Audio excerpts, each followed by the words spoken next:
Ladies and gentlemen, Vidyaniketan Group of Institutions welcomes you to yet another season of India Insight. Envisioned by Mrs. Prema Rajagopal, the founder of this institution, way back in 2004, the objective ever since has been to enhance the knowledge of India and appreciate the diverse culture of this nation. As our young children take part from various corners of the world, over the last couple of years in the digital avatar, this contest has reached over 20,000 students across 10 countries. We at the Vidyaniketan Group of Institutions truly appreciate and acknowledge the support and patronage given to us by all the participating schools, their teachers and managements. Before we begin, it is our pleasure and privilege to invite a leader in school education, a person who's a strong advocate of co-scholastic learning. Ladies and gentlemen, please welcome Dean Academics at Vidyaniketan, Miss Sumitra Raghavan. The nail-biting finale is about to begin. And whom do we have here? The four best talented vociferous speakers who are here to take the stage by storm with their arguments and counter-arguments.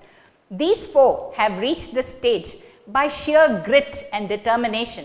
And soon, we will see the world's best debater lift the trophy. Wishing you all the best and congratulations to you for having reached this far. Before we progress any further, let us introduce you to your host, the young and charismatic Rashmi Furtado.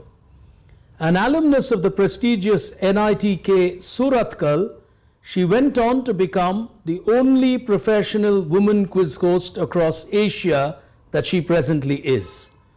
The co-founder of TeacherTribe.world, she has many a feather in her large hat. From co-hosting Tata Crucible to being the first woman to host a quiz show in Kuwait, she's also hosted programs in Singapore and Dubai. Business World rated her as 40 under 40 for content creators. She was also conferred the iconic woman for creating a better world for all from the Women Economic Forum. Time for us to get started. Please welcome your host, Miss Rashmi Furtado.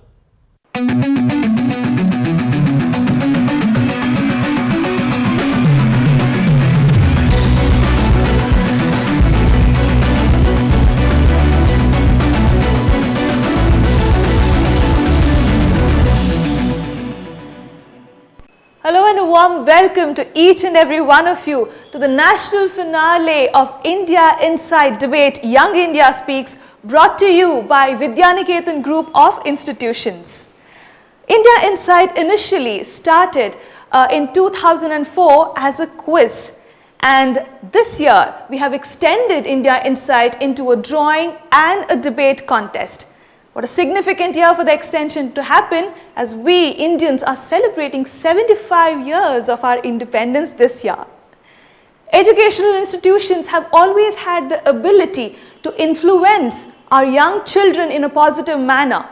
And late Mrs. Prema Rajagopal realized this ability and always wanted to inspire young children in a positive manner about India. She wished to do so, having different engagements for them, such as India Insight. Her vision, of course, has become a reality today, and we are really happy that year on year the participation for India Insight has been growing. The digital medium, of course, has helped the participation. The contest was initially Bangalore based, and then it moved on to a national level contest, and today we have students taking part from international locations. These children who are with us here today have gone through multiple rounds of assessments. They had to submit an entry for the prelim, and then they have gone through very tough semi-finals, and today they have reached the grand finale of Young India Speaks. Let me introduce them to you and then let's get cracking with this grand finale. Our first finalist for the day is Rachel Sebastian from Bethany High School.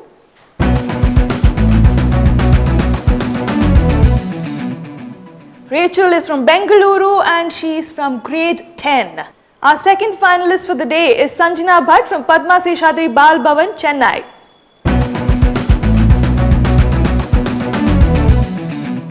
Sanjana is from grade 9.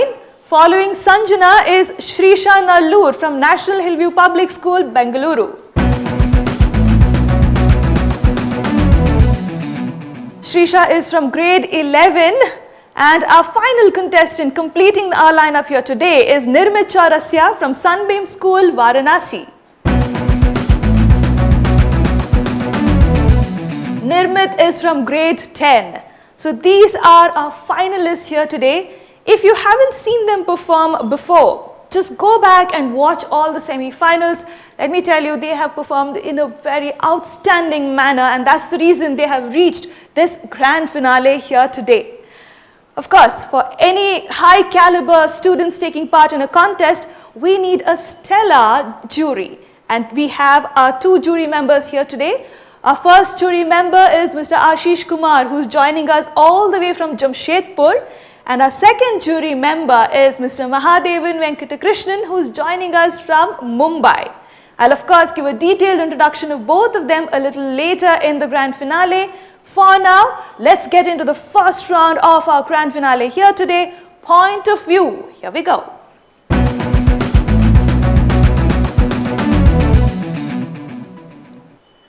Ladies and gentlemen, in this particular round, the contestants will be given several topics which will appear on screen. Here we go. These are the topics that they have. The contestants are supposed to pick one topic out of these and speak on the topic for a minute.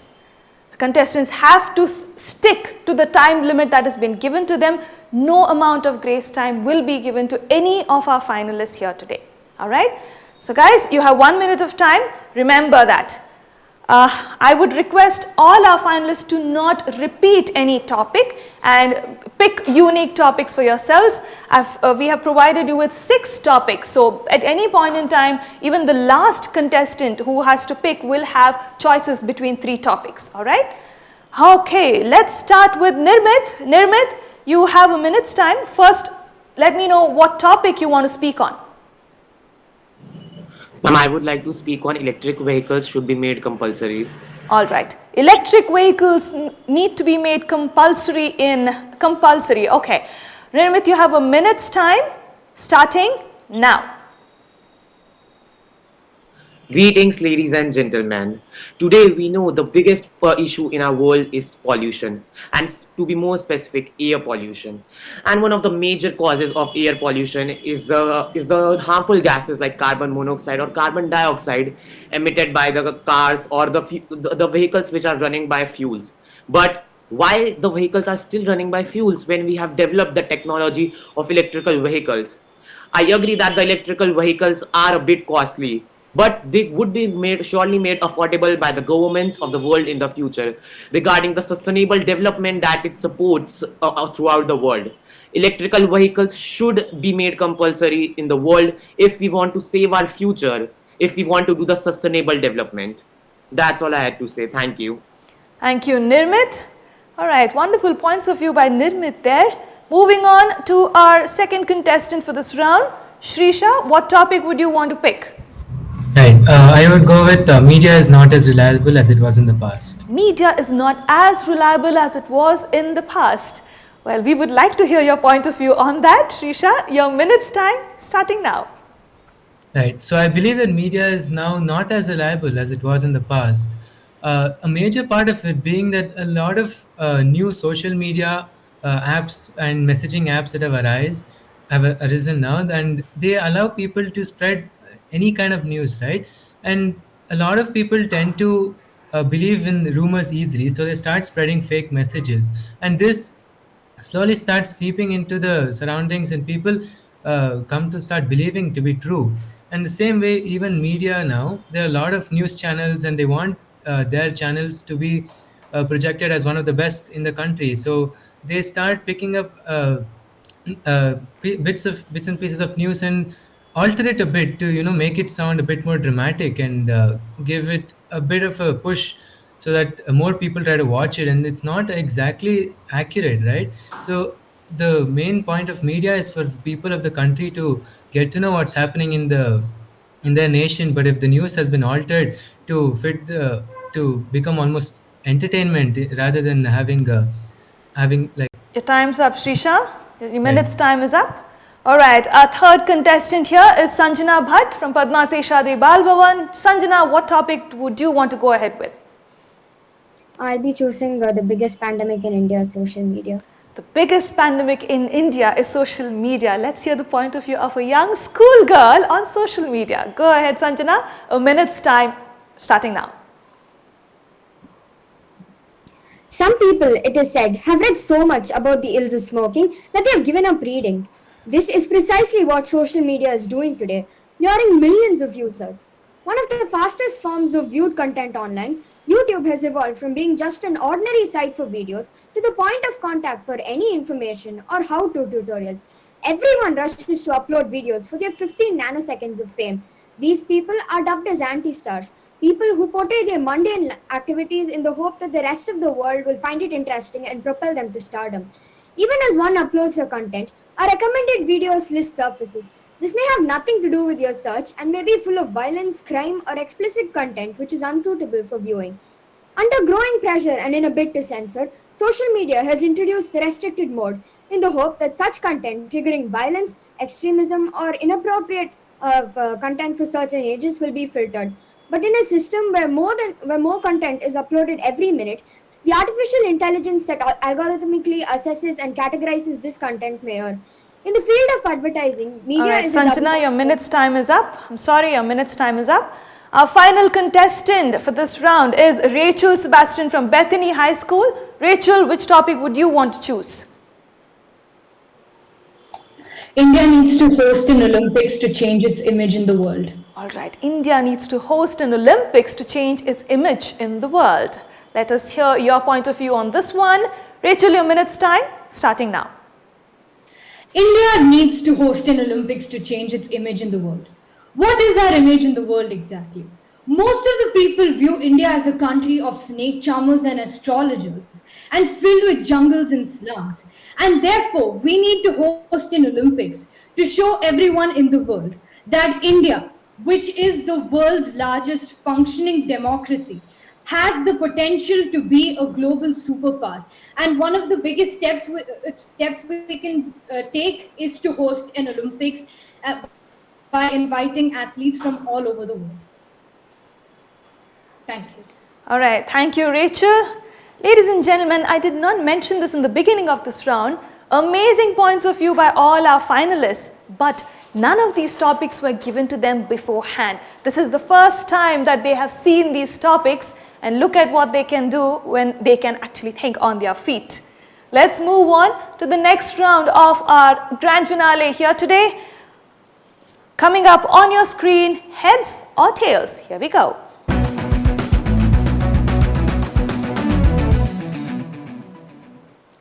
Ladies and gentlemen, you have been watching India Inside Debate Young India Speaks, the grand finale. In this particular round, the second round of our grand finale, the contestants have been given one topic. Let's see the topic on screen. Government service should be made compulsory for 2 years in India. Each of our finalists will get a minute's time to speak on this topic. So guys, remember this, one minute of time is all you get, 1 point for the topic, 1 point against the topic. If you have not completed your first point within 50 seconds, you will still have only 10 seconds to give me your next point. So you need to understand how you want to work out your timing and give me both those points. All right? Okay. Now that the rules are all clear, let's get started with our second round here today. Let's start with Rachel. Rachel, your minute's time on this topic starting now.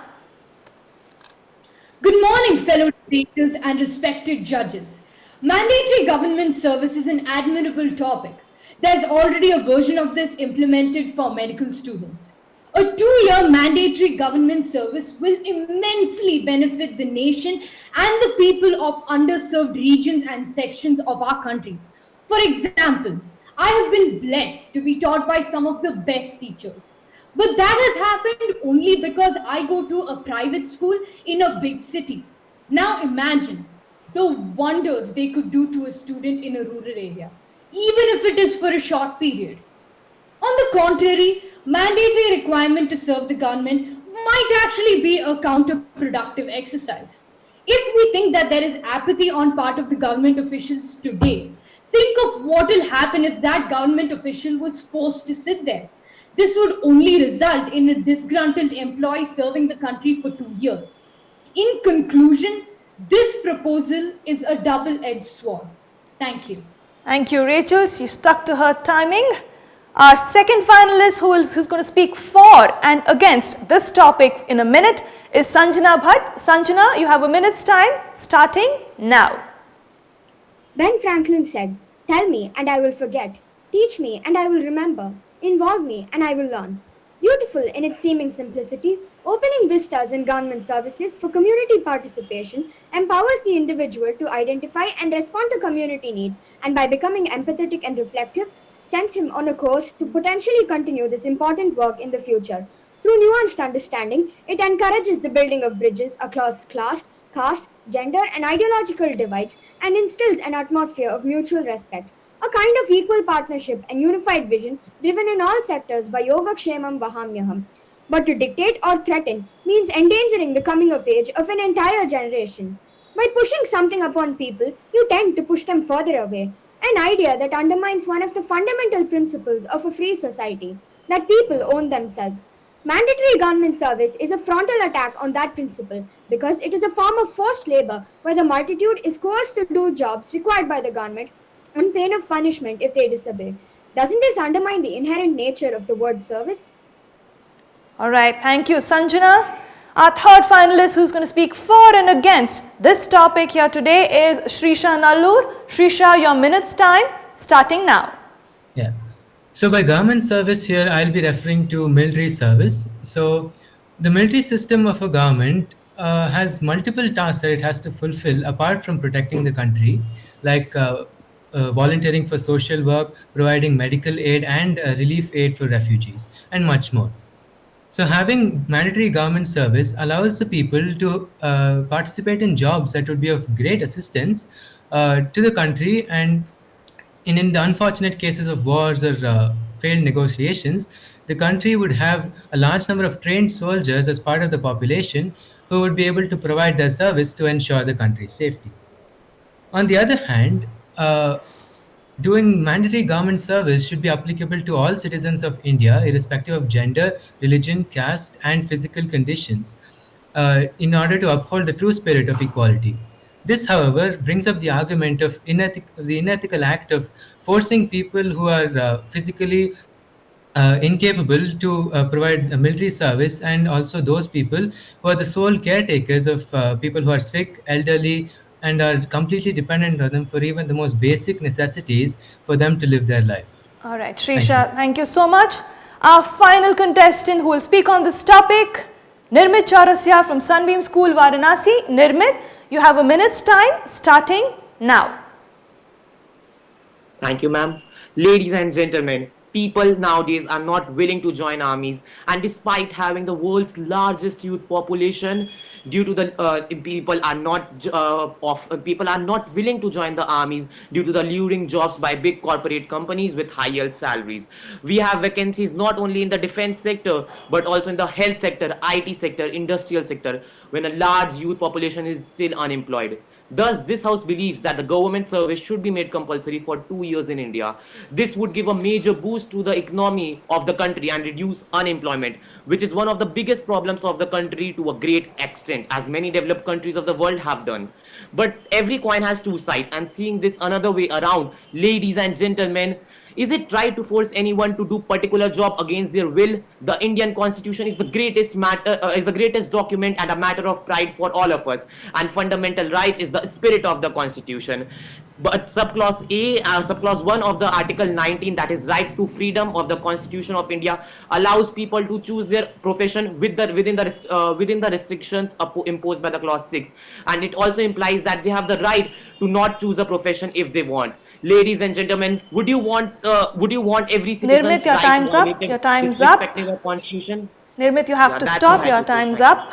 Ladies and gentlemen, these were the perspectives of our high caliber finalists here today. I'm pretty sure our judges are smiling and wondering how do we judge and figure out who the winner of this grand finale would be. At this point in time, let me tell you that we are going to have one winner, and of course, all the other finalists are going to be joint runners up. So all of them go back with a prize here today, but yes, we will have only one winner in this grand finale. Ladies and gentlemen, you have been watching India Inside Debate Young India Speaks, brought to you by Vidyaniketan Group of Institutions. Let's now move into the third round of our grand finale, Your Perspective. Here we go.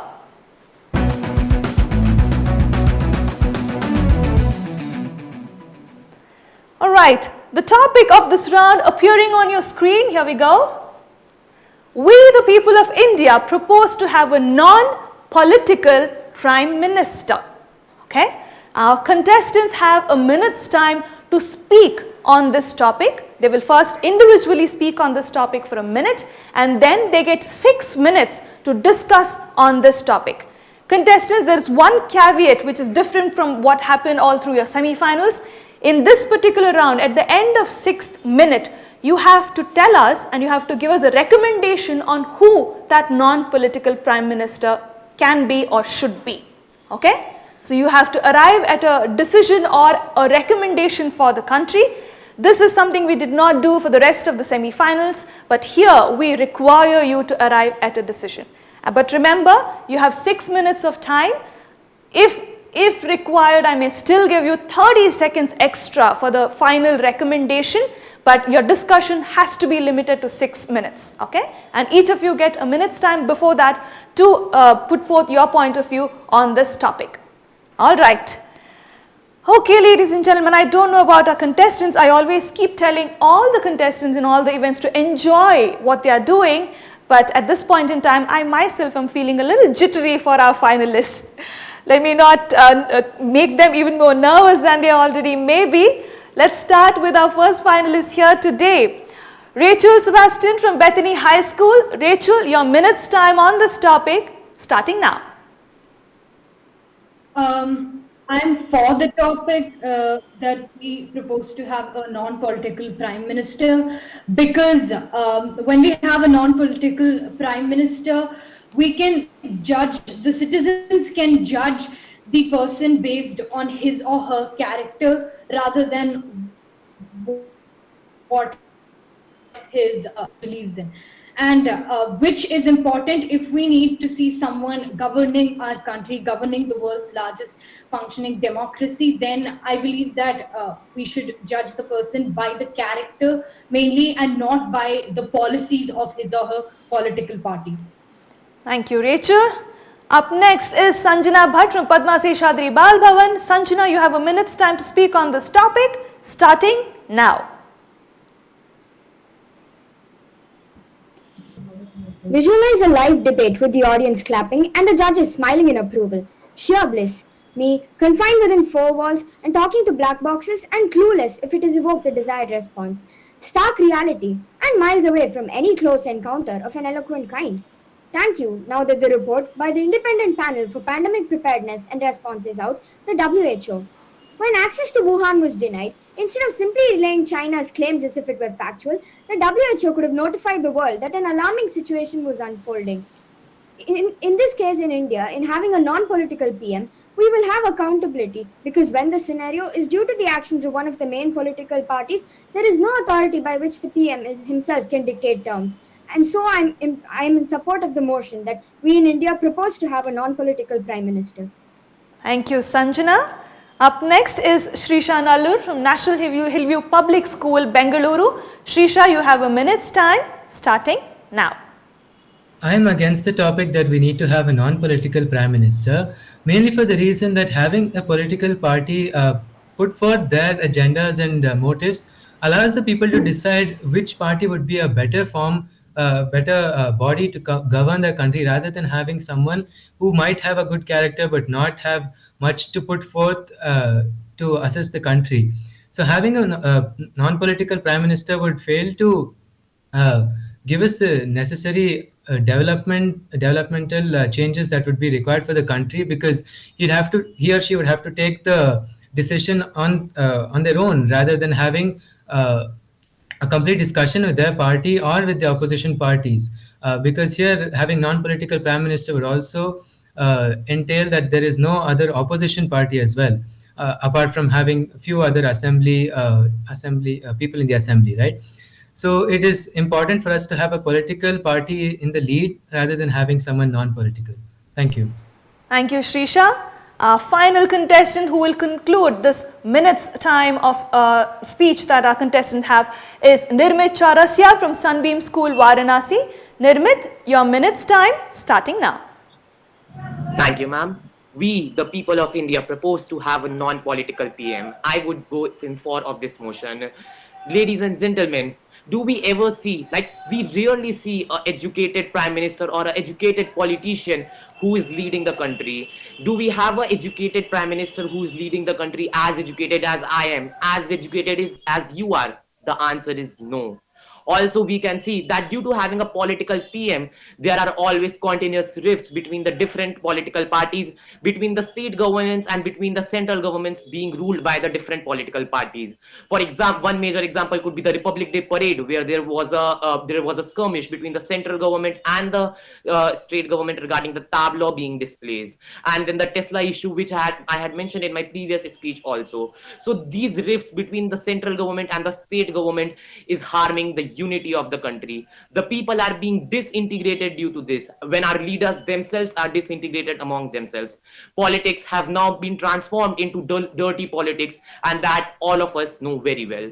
So I believe Time's that up. we must Nirmit, have a your time's up. non-political. You have to stop you. Your time's up. Ladies and gentlemen, let me tell you at this point that this topic has not been shared with our finalists beforehand. These are their points of view when we share the topic with them right here at the grand finale. So you can just imagine what may happen if we had given them a little more time to prepare on the topic, but I think they were still extremely amazing with their points of views. Now it's time for the debate and discussion on this topic. 6 minutes of time is what all of you have. Remember, you have to arrive at a recommendation at the end of the discussion. I will have to receive a recommendation. So how you work out your recommendations and decisions, which direction you want to take your debate is all up to you. I will not be moderating or speaking in between until the last minute. Okay? I will tell you when you have last 30 seconds. If you require only if you require, I'll give you 30 seconds extra to arrive at a decision, else 6 minutes is all you get. Your 6 minutes of time starting now. Right. So if I may, I would like to go first. Wait. Let's go one by Opinion. one. First of all, I'm going. So, Right. delegates, what I believe that we must have the non-political PM, which we should have, should be not an uneducated person. He should be an educated person who have the right knowledge of the foreign policy of India, and even has good tactics. And for that, what I believe could be the best person to serve as a non-political PM is a scientist who's well educated. And that, to be more precise, I think he should be KC1. What do you guys believe? Right. So just before we come to that conclusion, I would like to refute the point that Nirmit here said, that uh, he is much more educated and we are much more educated than our current prime minister, and there's not been an Sorry, educated I prime didn't minister say that you've current had prime before, minister. right? I say that we are much more educated than the prime ministers we had in our country. And right, you do know the fact that Mr. Manmohan Singh was a financial minister as well before he I became prime minister, have and he that was knowledge, but I educated. did mention He was had rarely. educated in that field as well, right? So you can't make baseless claims I there. beg to differ. I would like to put Had, forward my views on why we should have an apolitical leader for the country. So, whoever controls the media, it is said, controls the mind. This is commonly called gasoline that fires the fire that ignites the fire of information. The role of the media has gone a dramatic change in the 75 years of India's legacy. The role of media in politics is being redefined like never before, with allegations ranging from doctored exit polls and surveys, sensationalism, and misinformation. Media houses, it is said, are deviating from news to views using the policy of selective censorship. Freedom of press is a joke now. If you don't read the newspaper, you are uninformed, but if you read the newspaper, you are misinformed. If the media had been free and not under And the instead of political discussing control, about media, could we discuss about who the non-political PM should be? Because that's I what mean, the the media does play an important role in showing who the prime minister is, as many a times the media can it be states the partial and public biased towards a who could be political a party. potential candidate for a prime minister. A lot of people believe what the media says. The media can be thought of as a fourth pillar of a democracy. It entirely it makes people it influences people's thoughts. It is through the information that the media puts forward that people make their choices of who they want to be as who they want to select as the leader of the country. Right, Right. What and you also said makes the sense, but media at the can be same time, if the person who's leading the media is not exactly the most Can we give the righteous of chance to people, the right? fourth speaker also to speak? Right, right. So what Sanjana said makes sense that the person who leads the media should have a better chance at being a prime minister. But what if that person themselves is not really the most righteous person that the country needs right now? And if they are the person who has all the power of the media in their hands, they have all the option to just control the media and spread and like let them spread whatever news they need, right? Like taking example of North Korea or China, That's right? not possible because You're media mistaken, cannot you're spread whatever mistaken news they what want, because we are living in an era of social media where everyone is acting like a media. If there is anything wrong, it could be easily reported through social media. And as you mentioned, the person who is leading media should be the head of the country. I never That should said not that the happen, person because who that has person control would of the surely be media more should of be the business prime minister. oriented. So he should not be the non-political PM of the country, I believe. You have mistaken what I said. I never mentioned that the person who controls the media should be the No, prime not minister. you, the speaker who Yeah, has. what assumption Right, he right. made based on what I had said that time. Right, you're the one who mentioned that media is one of the fourth pillars, and person who controls the media has power to lead the nation, right? So that's what led to the assumption that I've made. But if I was mistaken, then I apologize. Delegate, Right, and also the fact that instead yeah, of go having ahead. a person who controls, like who has power over media or a scientist, Delegates, wouldn't it help I us think we more? are going into the wrong direction of debate. Right, We yeah, have yeah, to yeah. discuss I'm coming to who that. I'm must be the coming to that. Right. non-political PM, not about media. Yeah, I'm coming to that part.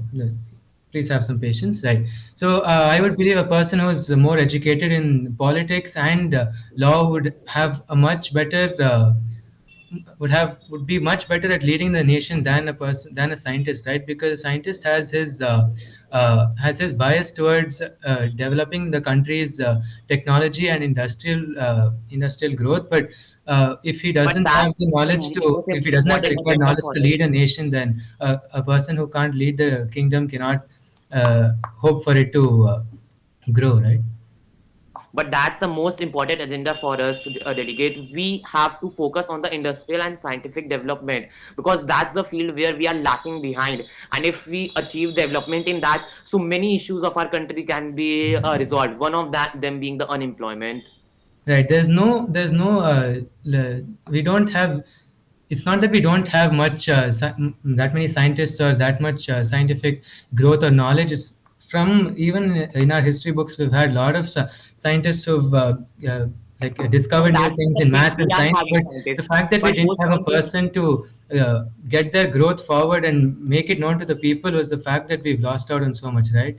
We know that Aryabhatta might have discovered zero, but it's not a fact that many people outside the country know, because our nation, our leaders themselves didn't really put forth the Guys, fact you that have 30 we seconds had more. a huge step in You that, have right? 30 Sir, seconds more. Aryabhatta was long back in the ancient India, not in the modern world.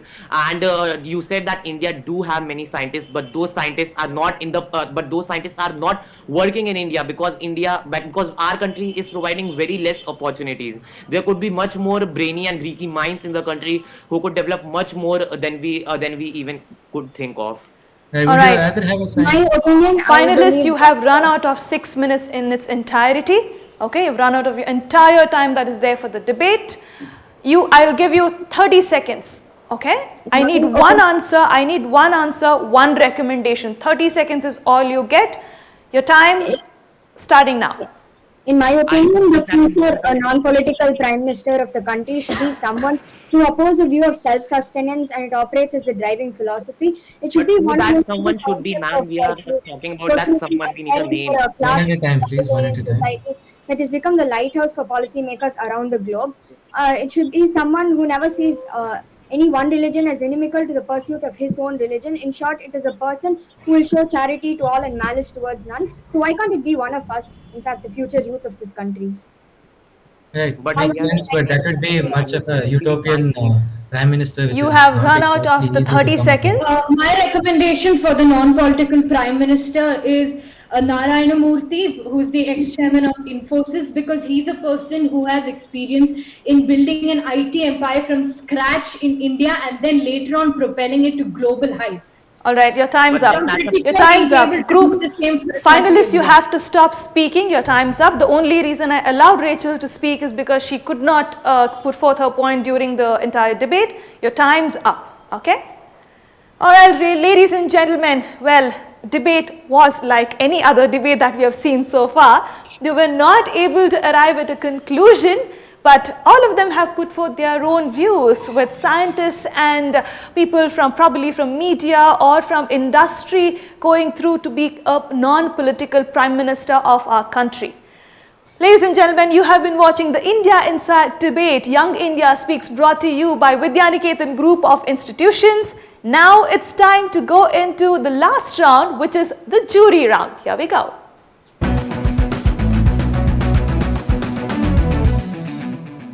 Ladies and gentlemen, like I mentioned in the very beginning, we have an eminent panel of judges with us here today. Our first judge joins us all the way from Jamshedpur. His name, Mr. Ashish Kumar. He is the CEO of Hockey Ace Foundation and Head Sports. He's a former journalist, radio jockey, quiz master and specialist in mass communication. He has worked in media covering print, electronic and broadcast. Over the years, he worked in different functions such as total quality management and corporate communication. He currently is in the sports function of Tata Steel and is part of the team that manages Jamshedpur Football Club. A man with an astute eye for detail, he is a certified assessor or auditor for Malcolm Baldrige and ISO and daily management and is passionate about sports, music and traveling. Mr. Ashish Kumar, thank you so much for making time on a Sunday and joining us here today. Thank you so much for being here. Our second jury member for the day is Mr. Mahadevan Venkatakrishnan, fondly known as Maha to most of his colleagues and friends. Maha is head of school education segment at TCS ION. He has spent over a decade in the school education domain, creating products and experiences with a strong focus on enabling holistic education. He leads a passionate team managing the Intelligent Initiative for TCS ION, which is for school students that primarily focuses on creating awareness and understanding of the 21st century skills and competencies. A little known fact is that he is a voracious reader and an amazing singer. Maha, thank you so much for joining us here today. I know you're traveling on work and you still made time to be here. Thank you for doing that. It's my pleasure. Thank you. All right, so the two of you have 4 finalists to speak to here today. I would request both of you to speak to 2 unique sets of finalists and try and stick to a one question. But of course, if there is a shorter follow-up question, I definitely will not stop you to continue with your follow-up question. Can we start with Ashish sir? Whom would you want to speak to? Thank you very much for inviting us for this particular debate. It was fantastic being part of this wonderful debate, and lovely to see the young India putting forth their point of view in most effective manner. So I would like to ask a question, if it is okay with you, with Mr. Nirmit Chaurasia. Please go ahead, sir. Hey Nirmit, good morning. How are you? Good morning, sir. I'm fine. Great. So Nirmit, when I think in the round 1 you chose the topic of India should go with the electrical vehicle manufacturing, which is going to be futuristic thing going forward as far as science and technology is concerned. But don't you think there are very many challenges going forward with the same technology? Couple of things like the number of components in a regular kind of automobile industry is say around 2000 plus.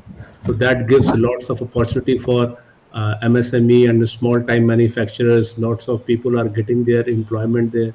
With electrical vehicle, the number of components reduces, so the number of ancillary units who are part of the manufacturing ecosystem will have to be shut.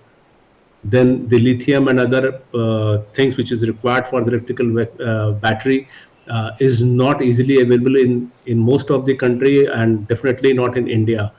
And that is why the cost of the vehicle are going to be sky high. So that will deprive a lot of family within the country to own a vehicle. So how do you react to that? Sir, I do agree with your point, but the technology is advancing very rapidly.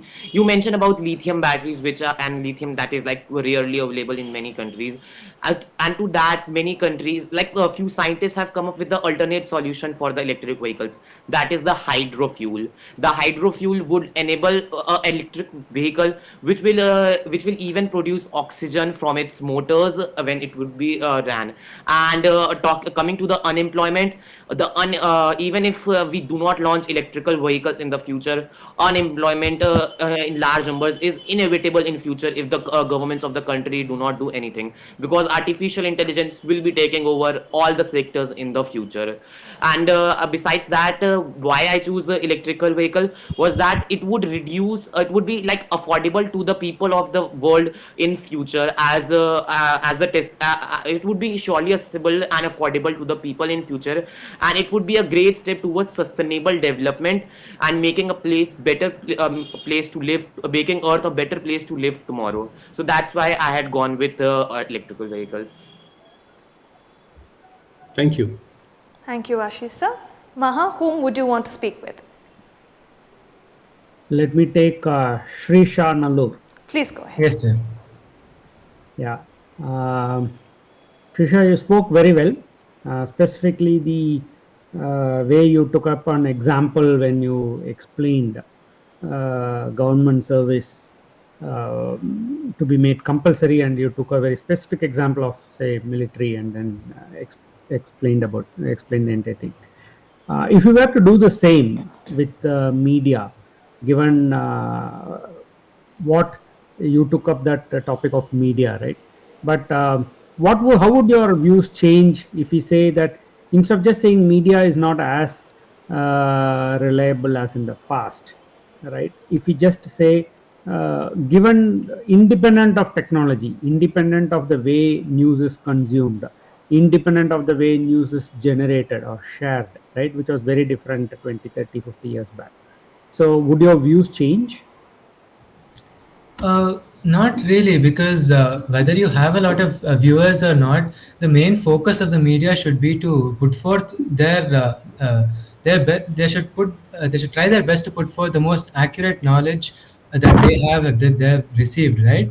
So it doesn't matter whether their technology is improved or how many users they've generated. Doesn't really matter. But the main focus should be that they should provide perfect knowledge that they have received about the country and not mislead the people, because that's where people's opinions lie. Right, half their opinion is based off of what they learn from the news. Okay. Thanks. Thank you, Shri Shah. Maha. Ashish sir, we have Rachel and Sanjana. Whom would you want to speak with? If it is okay, then I would like to ask a question to Rachel. Please go ahead, sir. Yeah, hey Rachel, hi, how are you? Hi, Sam, doing good. So you did very well in all the rounds. I think in the round one, you have chosen the topic India should host an Olympics going forward to change its image. And Yes. you started your points by saying that people still consider India as a country of snakes and roadside magicians. So, do you still believe in this thing? Because I think in the last 3, 4 decades, because now we are celebrating the Amrit Mahotsav, 75 years of our independence. And in whatever field you take, the example, be it sports, be it space science, be it normal science, medicines, the current example are the the vaccinations developed in-house by India for the COVID. So I think that for any image changing Olympics, if it is required, then we have already in the past hosted Commonwealth Games, Asian Games, World Cup cricket. So I'm slightly not with you on the same page on this topic is concerned. So would you like to still believe that people outside consider that we are still a snake charmers and the magician kind of country and we need to change our image? Well, some people do, not all people. I do not view my country as that. I am proud of India and how culture it is and the way it's developing and everything. But and we can change our image using Olympics is one way. And our topic for today was about mandating government service. Now, if we mandate that, it's gonna prove to be a big boon for the country. We can progress in many ways. Even that can help for the image change. What I spoke in the first round was just one way of changing the image. There are several ways we can change the image of the country as well. So thank you for your answer. Though I have a supplementary observation, I will not say it's a question, it's a submission that I feel that India should not be doing anything to quote unquote change its image because I think we have a very, very positive image across the globe. Thank you. Thank you, sir. Maha, please go ahead. Yeah. So, Sanjana Yes, has sir. always been very confident and communicative, fluent. So, your first topic which you took was media is the biggest pandemic in India, right?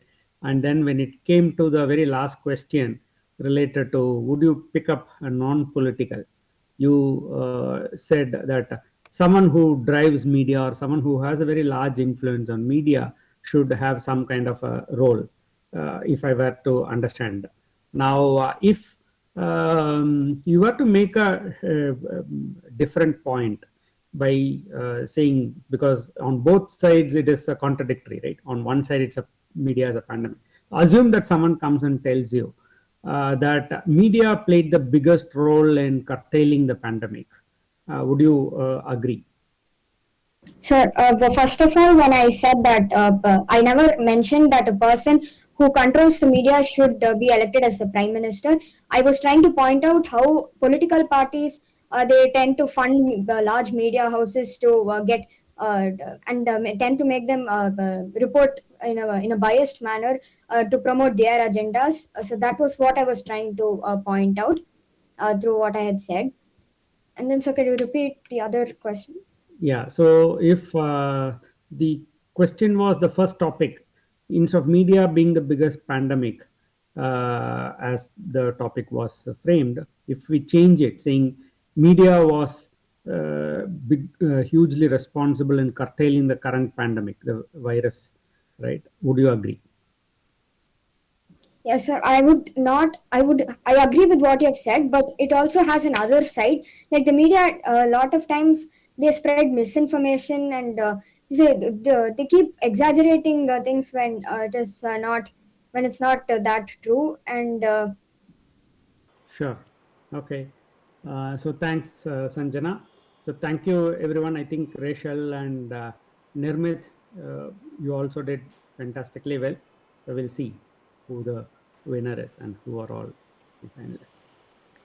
I would like to thank both our judges, Mr. Ashish Kumar and Mr. Mahadevan, for making time and joining us on this grand finale of India Inside Debate, Young India Speaks.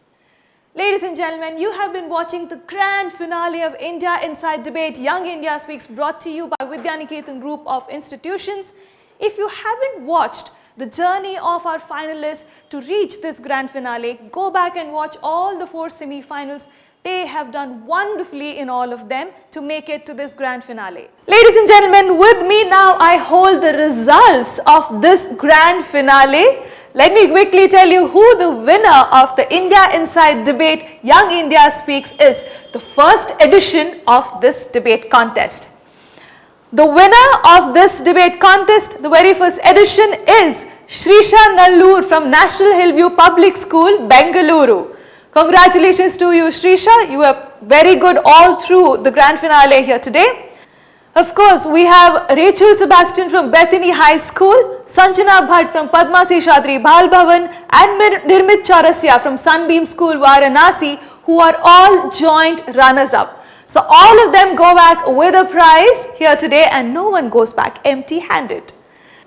Ladies and gentlemen, the India Insight contest, which is the quiz, the debate and the drawing contest, has all been a part of the celebration of 75 years of Indian independence and 35 years of Vidyaniketan group of institutions. While I'll see you next year for this debate, for now, let me tell you what's coming up under the India Insight banner. The quiz has a junior and a senior category, so I will look forward to seeing you there.